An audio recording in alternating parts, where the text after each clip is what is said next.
Mr. Rahim, your turn.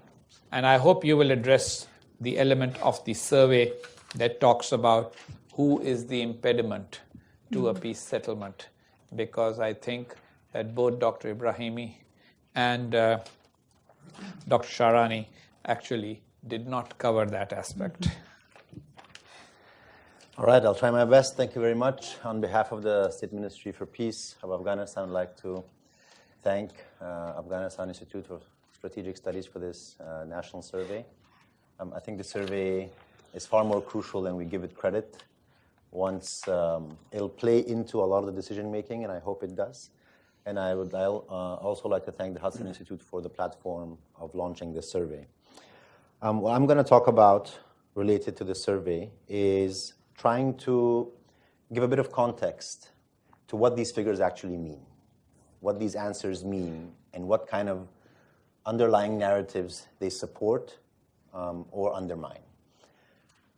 And I'm going to try to answer the question in the next 8 minutes, 9 minutes, which I have. What shapes the Afghan narratives on peace? I think this question is not researched and looked into enough, particularly by Americans. And this is important because the peace process, or whatever you want to call it at this point, it's not a peace process yet, many would argue, is designed based on a few fundamental assumptions. And those assumptions are not widely accepted in Afghanistan. And I think this survey challenges those assumptions as well, as Professor Ibrahim mentioned at the end of his speech.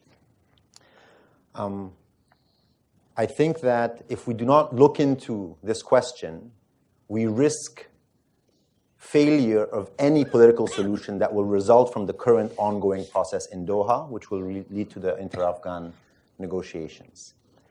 And I think that we want to make sure that any kind of withdrawal of U.S. troops from Afghanistan needs to be a responsible withdrawal. We need to avoid or reduce the risk of irresponsible troop withdrawal from Afghanistan. I think what shapes various Afghan narratives on peace? I think there are three major reference points that shape the various narratives within Afghanistan. There are some minor ones, but I think these three are the most important. The first one is the new Afghanistan, which is from 2001 till the present. The second reference point is the Bonn process, which is from December 2001 till about 2004, after the Constitution was ratified and we held our first presidential elections, and the various interpretations of the Bonn process, because people learn different lessons from this process. And third, last but not least, is the Geneva Accords of 1988, which essentially set the stage for the withdrawal of the Soviet Union's troops from Afghanistan. So on the first issue of the new Afghanistan, 2001 to present. So what makes the new Afghanistan different? I think three fundamental characteristics make the new Afghanistan different from before. First is how the head of state is elected. For the first time in our country's history, the head of state is directly elected by the people. This essentially, by design, shifted the center of gravity of power from the elite to the masses. That was at least the intention. And what this did was this activated the masses and the population, regardless of how flawed the system was, regardless of the level of corruption, regardless of the disputes. The conversation of power included the general population for the first time in our history. And I think this in essence, changed the nature of politics in Afghanistan, and this needs to be recognized. Second is greater regional and international exposure. Our country has never been as exposed to various value systems, never has had the opportunity to educate ourselves and our families as before. And so what this has resulted in is it has resulted in the creation of more relevant social and political values, more in line we're catching up with the world. We were more isolated, now we're more exposed, so we're trying to adjust and align ourselves. Third is the issue of rights and civil liberties.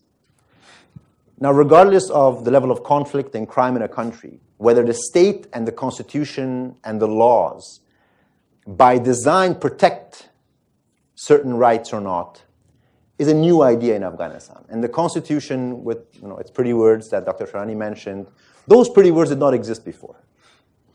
And so people complain and are frustrated about the lack of law enforcement, the weak nature of the state being able to secure those rights. But in essence, we recognize the significance of those laws being there. So these three traits have resulted in a new Afghanistan. And in a new Afghanistan, which answers questions of this survey very differently and challenges the conventional wisdom. So this has led to a narrative on the peace process that you cannot reverse this progress. This is one of the biggest things that the new Afghanistan is saying. We will not accept a reversal. We want progress. We don't want to go back to the Taliban days or the old days. I'd also like to say that it is my belief, and it is our belief, that this narrative is not urban-centric. It is much wider in the rural areas of Afghanistan than many would like to claim. And I would also welcome surveys extending to rural areas to demonstrate this.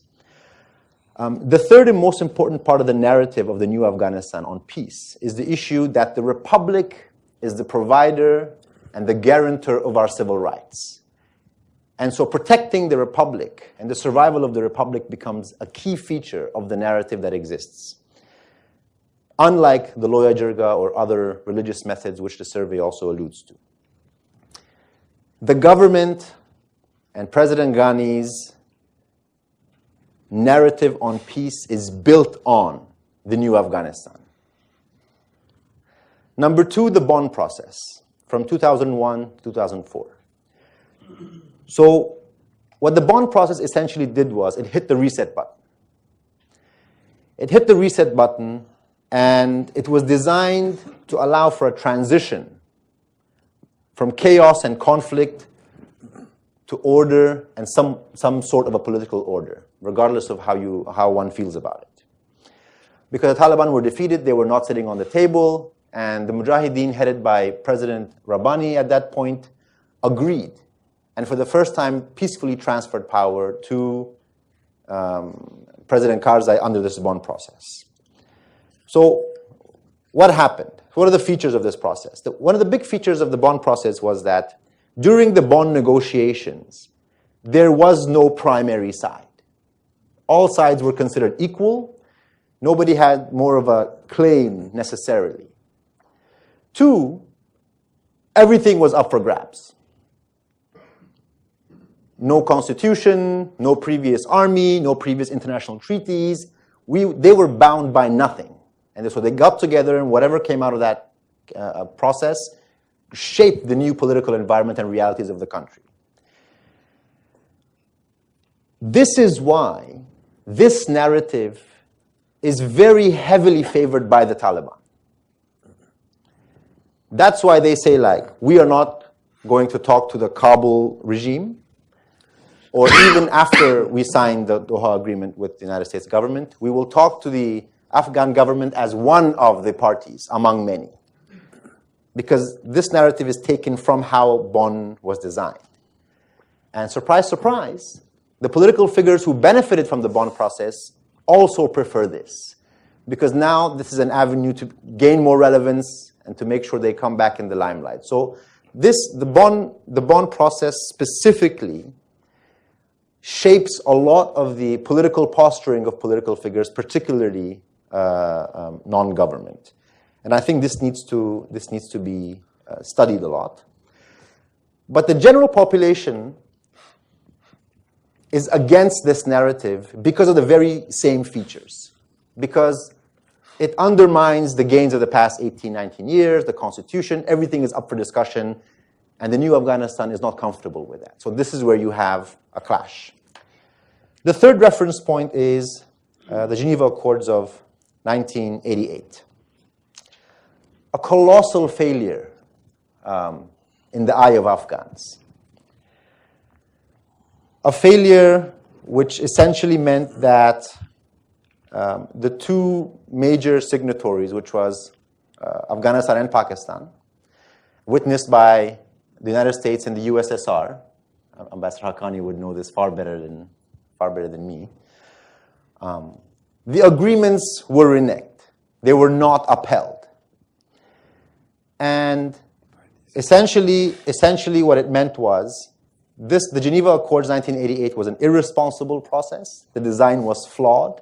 It did not secure a smooth transition of power. It created a vacuum, and it led to the eventual collapse of the state, and civil war ensued, and we all know the rest. So the Geneva Accords drives a lot of the public pessimism on current US efforts. People draw parallels. And unfortunately, when we see signs that are similar to the negative elements of the Geneva Accords, people do not trust those measures. I think that President Ghani, one of the comparisons that is drawn is that President Ashraf Ghani is compared to Dr. Najibullah of the time.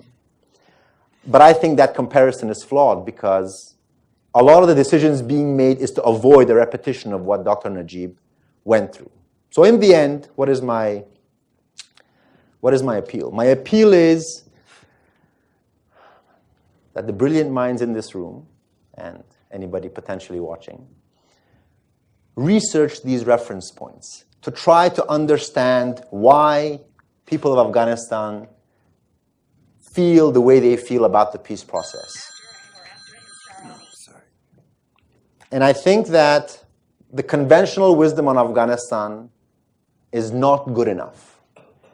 And if we expect any political settlement to be sustainable and to avoid chaos, we need to learn from our past. And I'd like to think that these three reference points might be a good starting point. Thank you. Good, thank you.